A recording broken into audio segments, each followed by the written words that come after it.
नमस्कार मित्रांनो, स्वागत आहे तुमच्या माझ्या ब्लॉगमध्ये। तर आज आपण बनवणार आहे दिवाळीचा किल्ला। सगळ्यात आधी आपण दगड लावून घेऊ, त्याच्यानंतर माती चांगली कालवायची आहे। त्यानंतर कापड मातीमध्ये भिजून घ्यायची आहे। कापड पूर्ण भिजल्यानंतर ते किल्ल्यावर टाकायचं आहे। आता आपण किल्ला वाढायला सोडून देऊ।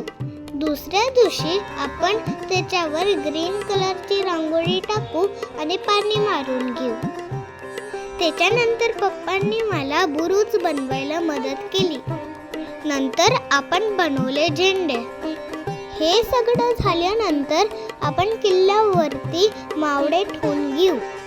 हा झाला आपला किल्ला तयार। रात्रीच्या डेकोरेशनसाठी थोडीशी लाइटिंग करू। तर मित्रांनो, तुम्हाला कसा वाटला माझा किल्ला?